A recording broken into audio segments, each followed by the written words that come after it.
नमस्कार, आप सभी का स्वागत है आपके अपने YouTube चैनल साइकोलॉजी वाले गुरुजी में।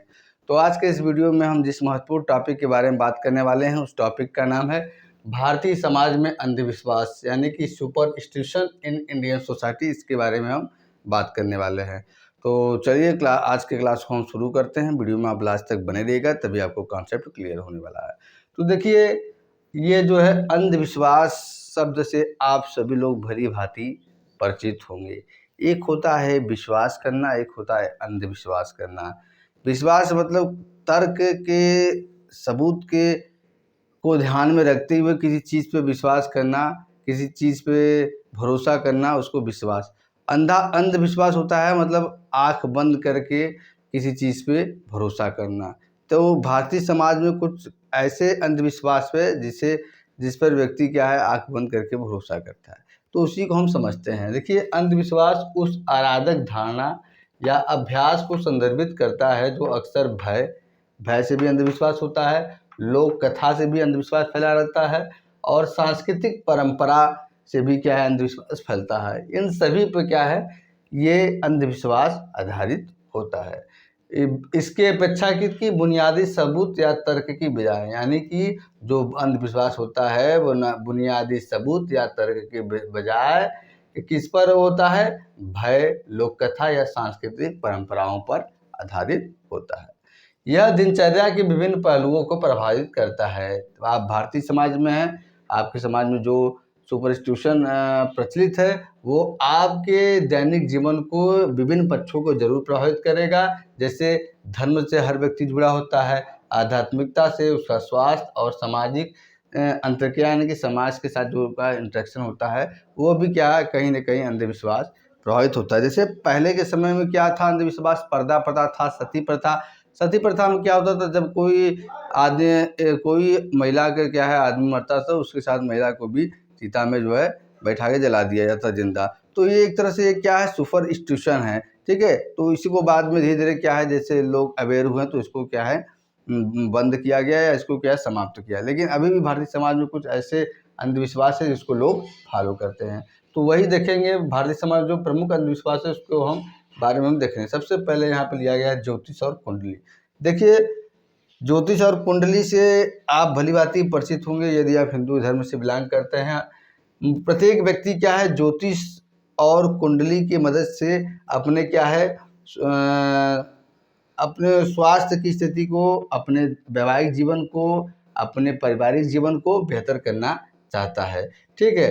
जैसे जन्म कुंडली बनता है व्यक्ति की, ग्रहों की स्थिति और ज्योतिष प्रमाणन, जो ज्योतिष बताते हैं भविष्य बारे में, ये अधिकतम महत्वपूर्ण जीवन निर्णयों के लिए मार्गदर्शन करते हैं, ठीक है। जैसे विवाह के, जैसे बहुत लोग इतना ज़्यादा इस समय इन्वॉल्व होते हैं कि वो कोई भी क्या है नया चीज़ शुरू करते हैं तो पहले एक बार जो उनका गुरु होता है वो ज्योतिष से संपर्क लेते हैं, ठीक है। या जो अपना जन्म कुंडली बनाए उस हिसाब से वो अपना बिजनेस तय करते हैं, ठीक है। विवाह करना होता है उसमें भी क्या है, ज्योतिष की मदद लेते हैं। तो ये भी क्या है, कहीं ना कहीं बहुत ज़्यादा प्रभावित करता है और ये एक तरह से सुपरस्टिशन है।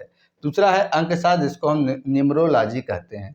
अंकशास्त्र मतलब क्या होता है, इसमें संख्याओं के महत्व में क्या है विश्वास किया गया है, विशेषकर शुभ या अशुभ तिथियों, नाम और घटनाओं के निर्धारण में इसमें प्रयोग किया जाता है। यानी कि कहने के तात्पर्य अंकशास्त्र में क्या है, संख्याओं के महत्व में विश्वास किया जाता है। विशेषकर क्या, कई व्यक्तियों के लिए कई डेट क्या शुभ होते हैं, कुछ डेट उनके लिए अशुभ होते हैं।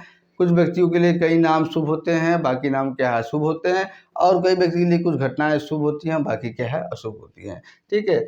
और सांस्कृतिक और धार्मिक मान्यताओं के आधार पर कुछ अंकों को क्या है, धार्मिक और सांस्कृतिक मान्यताओं के आधार पर कुछ अंकों को माना जाता है क्या, उनको शुभ माना जाता है, फलदायी। जैसे हर व्यक्ति के लिए अपने लिए एक अंक चूज कर लेता है और उस अंक को क्या महत्वपूर्ण मानता है। या कोई व्यक्ति क्या है नाम को चूज कर लेता है, उसको वो शुभ मानता है, बाकी क्या शुभ मानता है। अब तीसरा हम आते हैं वास्तुशास्त्र।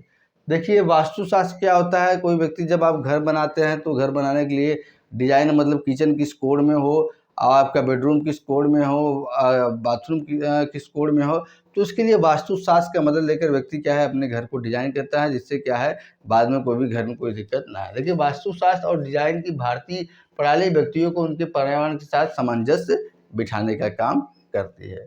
चौथा है संकट मोचन। इसका मतलब कि बुरी आत्माओं, अभिशापों या दुर्भाग्य से बचने के लिए विशिष्ट देवताओं या अनुष्ठानों में विश्वास करना क्या है, संकट मोचन है।